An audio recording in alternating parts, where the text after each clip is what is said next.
guys! Good afternoon! Alam niyo, tanghali na rito sa aking lugar. Siguro mga sa inyo kung alas 10 na dyan, sa inyo dito alas 11 pa lang. Ganon. Alam niyo, nakakatuwa pala Natutuwa kasi ko Kasi noon, nakita ko may nanonood na 1, 2, 3, 4. Tuwang-tuwa ako. Sabi ko, ay, pinanonood nila yung aking video. Ang sarap para sa puso.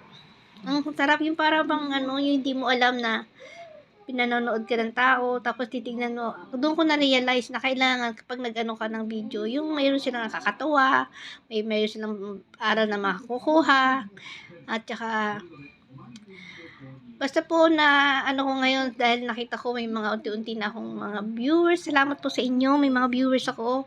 Alam nyo, minsan tuwan-tuwa na nga po ako kahit 10 taong mayroon akong may napanood sa napanood yung aking video. Tuwan-tuwa na po ako sa 10 tao Pero ngayon parang may nakita ako dong 800 ba yun, mahigit. Tapos meron akong 600 mahigit. Tapos meron akong 400 nakita ko doon sa mga video ko.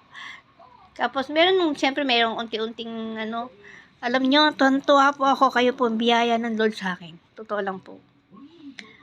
Kung nakakatulong man sila yung iba nakakatulong, tutulungan ko rin. Totoo lang po. Kung pwede lang po talaga, nako. Tuwa po ako. Tuwa po ako, wala akong mapaglagyan sa tuwa.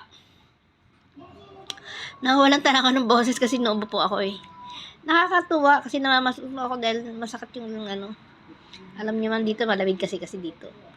Pero wala naman po akong yung siguro kasi minsan kumakanta ako dyan sa dito sa bahay dahil po medyo parang nalulungkot ka, diba? Ngayon po, mas tuloy ako. Ayan. Pero nagpapasalamat po ako sa inyong lahat, sa mga viewers dyan. Shoutout sa inyong lahat. Naku, biruin nyo, nagkaroon na ako ng ganun. Natutuwa ako talaga. Salamat sa inyo. Makakatulong din ako sa inyo. Salamat po. God bless you po sa inyong lahat. Pag-ingatan mo tayo ni Lord. Thank you po.